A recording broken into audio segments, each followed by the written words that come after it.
बिस्मिल्लाहिर्रहमानिर्रहीम। Dear students, एंटीडस्ट के हवाले से जो हमारा नेक्स्ट टॉपिक है ऑक्साइड्स एंड हैलाइड्स, तो इसमें ऑक्साइड्स शामिल हैं और इसके अंदर हैलाइड्स शामिल हैं। ये दो पॉइंट्स हम डिस्कस कर रहे होंगे। तो सबसे पहले मैं ऑक्साइड्स के ऊपर बात करूंगा। तो अगर हम ऑक्साइड्स के ऊपर बात करें तो बेटा ये देखिए, बहुत सिंपल सा पॉइंट है।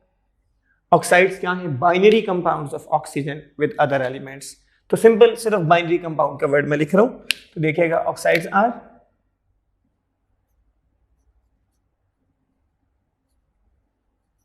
Binary compounds of oxygen, binary compounds of oxygen. तो इसके बाद डिफरेंट टाइप्स के ऑक्साइड्स हैं, और जो कि आप पिछले टॉपिक में भी थोड़ा सा आपने इसके बारे में पढ़ा था, इसमें मेटालिक कैरेक्टर और नॉन मेटालिक कैरेक्टर के हवाले से बात हुई थी। तो आपके पास एसिडिक ऑक्साइड्स हैं, आपके पास बेसिक ऑक्साइड्स हैं और आपके पास एम्फोटेरिक ऑक्साइड्स हैं। तो अगर हम इसकी क्लासिफिकेशन के ऊपर बात करें तो ऑक्साइड्स की classification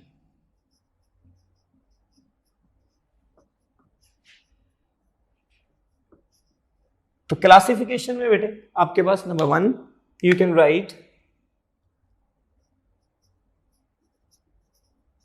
basic oxides, number 2 amphoteric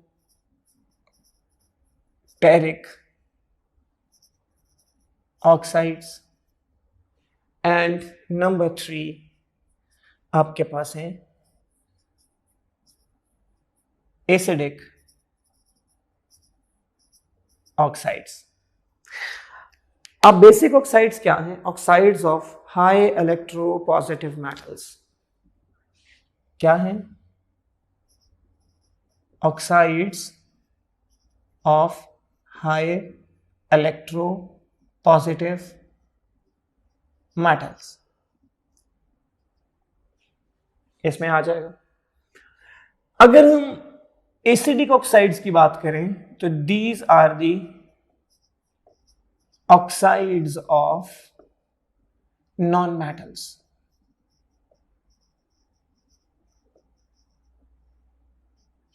not all non metals generally, usually, आमतौर पर। और अगर हम एम्फोटेरिक ऑक्साइड्स की बात करें तो बेटा these are the oxides of less electropositive metals, या मेटालॉइड्स भी इसमें शामिल किए जा सकते हैं। हम पीरियोडिक टेबल में एक छोटा सा व्यू ले लेते हैं जिसमें कौन कौन से एलिमेंट्स बेसिक ऑक्साइड्स बना रहे हैं और कौन कौन से एलिमेंट्स एसिडिक ऑक्साइड बना रहे हैं और कौन से एम्फोटेरिक ऑक्साइड्स बना रहे हैं। जी स्टूडेंट्स, जो ब्लू में लिखे हुए दे आर बेसिक,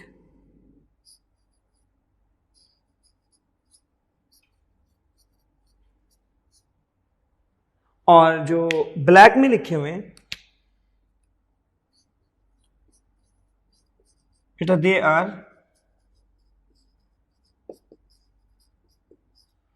एम्फोटेरिक, और जो बेटा रेड में लिखे हुए दे आर एसिडिक। अब अगर आप देखें सेकंड ए में एक एम्फोटेरिक ऑक्साइड है और थर्ड ए में आपके पास 3 एम्फोटेरिक ऑक्साइड है, एक एसिडिक है और एक बेसिक है। तो सवाल बनाने हैं तो इस तरह से भी बनाए जा सकते हैं, विच of the following group contain maximum number of amphoteric oxides. तो अगर आप देखें तो आपके पास यहाँ पर भी 3 है, यहाँ पर भी 3 है और यहाँ पर भी 3 है। तो ये 3 मैक्सिमम एम्फोटेरिक ऑक्साइड्स हैं। अगर मिनिमम पूछे जाएं तो बेटा सेकंड बी के अंदर जिंक है और सेकंड ए के अंदर बेरिलियम है। किसके अंदर कोई भी एम्फोटेरिक या एसिडिक ऑक्साइड नहीं है। तो फर्स्ट ए में कोई एम्फोटेरिक ऑक्साइड नहीं है, कोई एसिडिक ऑक्साइड नहीं है, सारे के सारे क्या हैं? बेसिक ऑक्साइड्स हैं। और अगर हम बात करें 6th ए में तो इसमें सारे ऑक्साइड्स एसिडिक हैं, और अगर हम 7th ए की बात करें तो बेटा इसमें भी सारे ऑक्साइड्स सारे के सारे एसिडिक हैं। तो which of the following group contains only acidic oxides, which of the following group contains only basic oxides, which of the following contain acidic and amphoteric oxides। तो बेटा ये देखें, ये एसिडिक ऑक्साइड है और ये एम्फोटेरिक ऑक्साइड है, ये एसिडिक ऑक्साइड है और ये एम्फोटेरिक ऑक्साइड्स हैं। विच of the following contain all the 3 types of oxides, acidic, amphoteric and basic. तो ये देखें एसिडिक, एम्फोटेरिक एंड बेसिक। तो मुख्तलिफ सवाल बनाए जा सकते हैं। तो ये मैंने आपको मेन हिंट बता दिया कि oxides of high electropositive metals are basic, less electropositive they are amphoteric, और oxides of non metals they are acidic in nature. अब यहाँ पर मैंने एक बात कही थी कि सारी नॉन मेटल्स नहीं, बल्कि कुछ एक्सेप्शंस हमेशा मौजूद रहती हैं। फॉर एग्जांपल नाइट्रोजन का एक ऑक्साइड है NO और एक ऑक्साइड है N2O, ये दोनों ऑक्साइड्स न्यूट्रल हैं। अगर हम कार्बन मोनोऑक्साइड की बात करें तो वो भी क्या है, न्यूट्रल है। तो ये कुछ एग्जांपल्स हैं जो कि न्यूट्रल ऑक्साइड्स की एग्जांपल्स हैं। तो खैर अब हम बात करते हैं मज़ीद कि जो आपके पास एसिडिक कैरेक्टर और बेसिक कैरेक्टर के हवाले से। सो ट्रेंड इन पीरियोडिक टेबल किसके हवाले से बेटा, बेसिक कैरेक्टर ऑफ ऑक्साइड्स के हवाले से। अब बेसिक कैरेक्टर ऑफ ऑक्साइड्स के हवाले से सबसे पहले बेटे हम बात करेंगे डाउन दी ग्रुप। तो याद रखिएगा down the group basic character बेटे इंक्रीज करता है। मैं बेसिक कैरेक्टर के हवाले से बात करूं, down the group basic character क्या करता है, इंक्रीज करता है, क्योंकि मेटालिक कैरेक्टर इंक्रीज करता है, नॉन मेटालिक कैरेक्टर डिक्रीज कर रहा होता है। फिर इसके अलावा अगर हम बात करते हैं डाउन द ग्रुप के बाद अलोंग द पीरियड, तो बेटे अलोंग द पीरियड डेफिनेटली बेटा लेफ्ट टू राइट बात हो रही है, ठीक है। तो along the period basic character is going on decreasing, ये पॉइंट आपने ज़हन में रखना है। तो ये बेसिक कैरेक्टर ऑफ ऑक्साइड्स के हवाले से ट्रेंड है, क्योंकि along the period metallic character कम हो रहा होता है, नॉन मेटालिक कैरेक्टर बढ़ रहा होता है। तो यहाँ पर अगर हम बात कर लें कि मुझे रीज़न बतानी है, तो रीज़न में बेटा आप क्या कह सकते हैं, क्योंकि यहाँ पर मेटालिक कैरेक्टर और यहाँ पर मेटालिक कैरेक्टर, ठीक है। डाउन द ग्रुप इंक्रीज करने की वजह यह है क्योंकि मेटालिक कैरेक्टर इंक्रीज कर रहा है, और अलोंग द पीरियड क्योंकि मेटालिक कैरेक्टर क्या कर रहे हैं, डिक्रीज कर रहे हैं। ये बेसिक कैरेक्टर ऑफ ऑक्साइड्स के हवाले से। फॉर एग्जांपल अगर हम बात करते हैं, सवाल बना लीजिए, which of the following is most basic, आप लीस्ट बेसिक भी कह सकते हैं। You are having a option Li2O, you are having B option Na2O, you are having C option KO2, और delta option all have same basic character। ये मैंने एक option बना दी। So which of the following, ये सवाल है आपका, which of the following is most basic in nature, ठीक है। स्टेटमेंट को बढ़ा लें बेशक, तो मोस्ट बेसिक कौन होगा, योर आंसर विल बी बेटा डेल्टा ऑप्शन, मोस्ट बेसिक। और अगर ये कहता है फॉर एग्जांपल मोस्ट बेसिक के बजाय लीस्ट बेसिक कह रहा है, स्टेटमेंट में चेंज कर दी, तो इसमें से लीस्ट बेसिक कौन है बेटा, अल्फा होगा। फिर इसी तरह से अगर हम ऑर्डर की बात करें तो बेटा ये ऑर्डर बनाया जा सकता है, देखिएगा ज़रा कि आपके पास Li2O का बेसिक कैरेक्टर सबसे कम है, उससे ज़्यादा Na2O का है, और सबसे ज़्यादा किसका है, KO2 का है। तो ये आपके पास क्वेश्चन बनाए जा सकते हैं। अब ये मैंने जो ऑप्शन सेलेक्ट किए हैं बेटा वो मैंने एक ही ग्रुप से सेलेक्ट किए हैं। अब मैं डिफरेंट ग्रुप से सेलेक्ट कर लेता हूँ। अब डिफरेंट ग्रुप से अगर हम बात करते हैं तो बेटा you are having option A, देखिएगा ज़रा, you are having option A, you are having option B and you are having option C. So आपके पास है सबसे पहले Na2O, फिर है आपके पास MgO और डेल्टा सी ऑप्शन में मैं लिख देता हूँ Al2O3, ठीक है। अब यहाँ पर कौन एम्फोटेरिक है, कौन मोस्ट बेसिक है और कौन जो सा है वो लीस्ट बेसिक है। तो least basic Na2O, most basic MgO और एम्फोटेरिक कौन है Al2O3। तो ये मुख्तलिफ तरह से सवाल बनाए जा सकते हैं। अब हम बात करेंगे बेटा बेसिक कैरेक्टर ऑफ ऑक्साइड्स के बाद, बेसिक कैरेक्टर ऑफ ऑक्साइड्स के बाद हम बात करेंगे एसिडिक कैरेक्टर ऑफ ऑक्साइड्स। तो देखिएगा जरा, एसिडिक कैरेक्टर ऑफ ऑक्साइड्स, हम इसके ट्रेंड के ऊपर बात करना चाह रहे हैं। अगर आप देखें तो सबसे पहले आप क्या डिस्कस करेंगे बेटा, डाउन दी ग्रुप। तो बेटा down the group non metallic character कम होता है तो एसिडिक कैरेक्टर भी क्या हो जाएगा, कम हो जाएगा। और अगर हम अलोंग द पीरियड की बात करें तो बेटा देखिएगा अलोंग द पीरियड, और डेफिनेटली ये बात हो रही है लेफ्ट टू राइट, ठीक है। Along the period non metallic character बढ़ता है तो इसकी वजह से बेटा एसिडिक कैरेक्टर क्या कर जाते हैं, इंक्रीज कर जाते हैं। अगर मैं रीजन लिखूं तो यहां पर हम क्या रीजन लिखेंगे कि बेटा नॉन मेटेलिक कैरेक्टर क्या कर रहा होता है बेटा, डिक्रीज कर रहा होता है, जिसकी वजह से एसिडिक कैरेक्टर कम हो रहा है। और यहां पर अगर हम बात करें तो बेटे नॉन मेटेलिक कैरेक्टर क्या कर रहा है, इंक्रीज कर रहा है।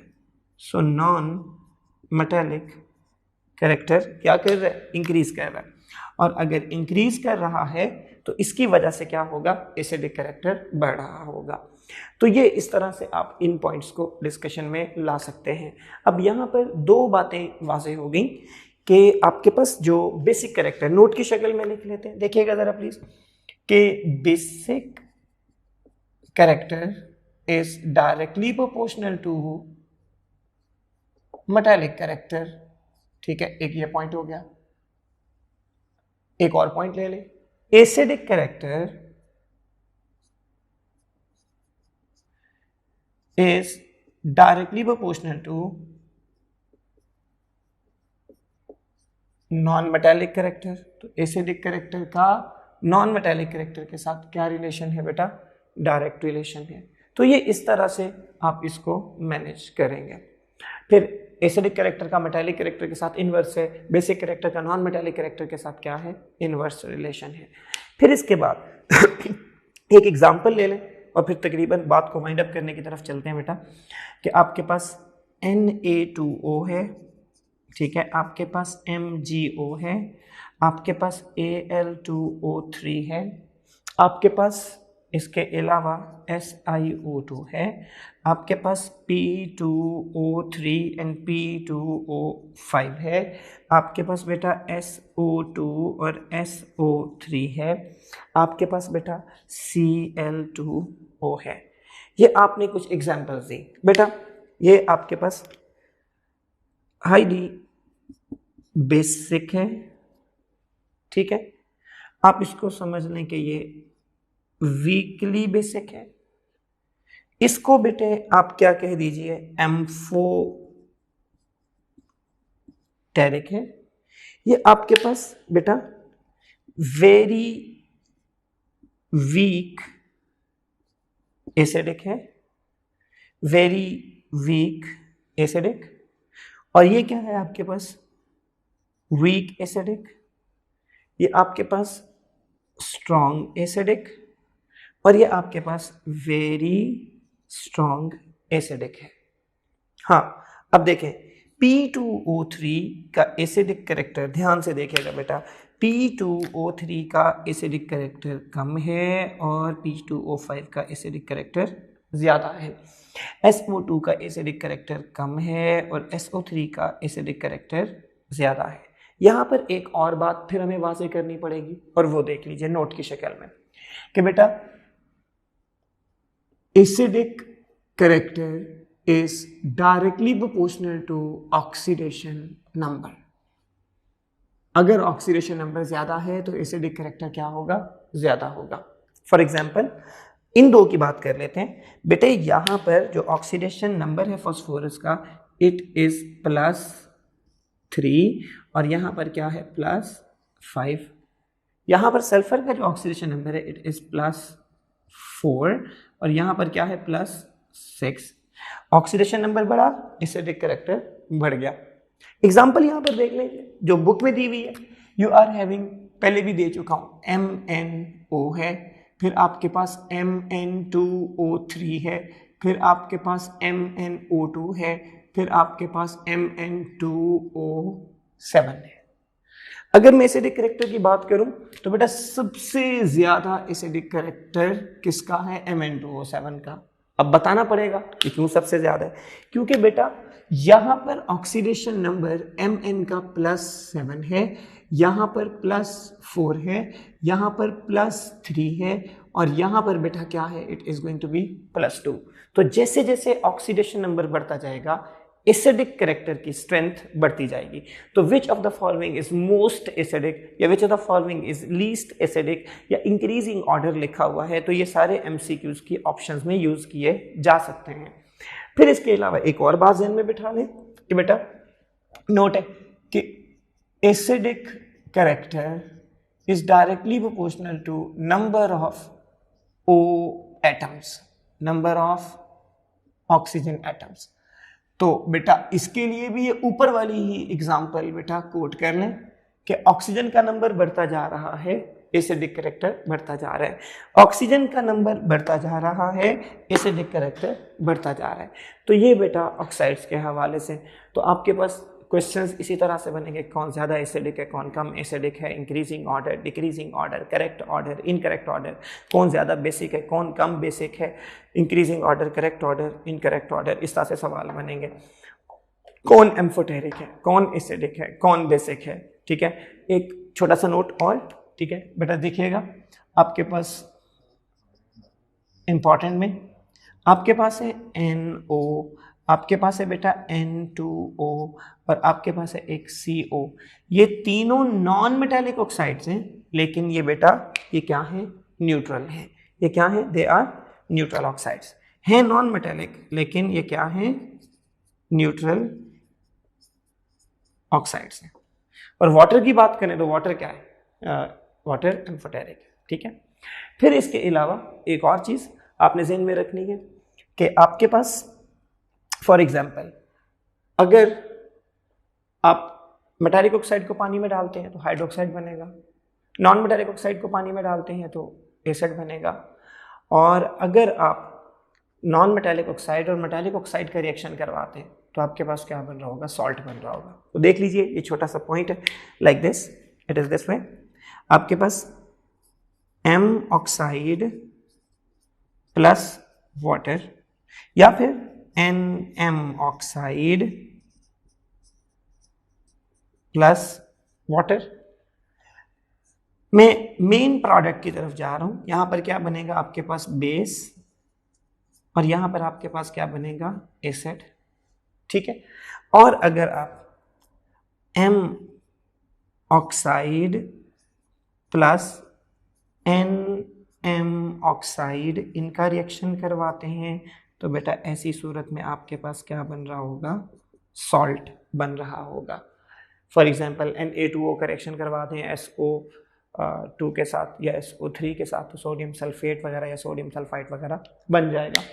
तो इसी तरह से अगर आप एम्फोटेरिक ऑक्साइड की बात करें तो वो एसिड के साथ क्या बनाएगा, सॉल्ट, और बेस के साथ भी क्या बनाएगा, सॉल्ट बनाएगा। Zn की एग्जांपल दी जा सकती है। फॉर एग्जांपल ये देखिएगा, आपके पास है ZnO प्लस H2 SO4 तो क्या बनेगा, जिंक सल्फेट बनेगा, ठीक है। और अगर आप ZnO प्लस NaOH के साथ एक्शन करवाते हैं तो आपके पास Na2ZnOH होल 4 बनेगा, सोडियम जिंकेट बनेगा। वो अलग बात है, यहाँ पर साथ वाटर भी हम लिख रहे होंगे। तो बेटे यहाँ पर भी सॉल्ट बनना है और यहाँ पर भी क्या बनना है, सॉल्ट बनना है। तो बेटा ये पॉइंट ज़रा जहन में रख लीजिएगा, बुक में ये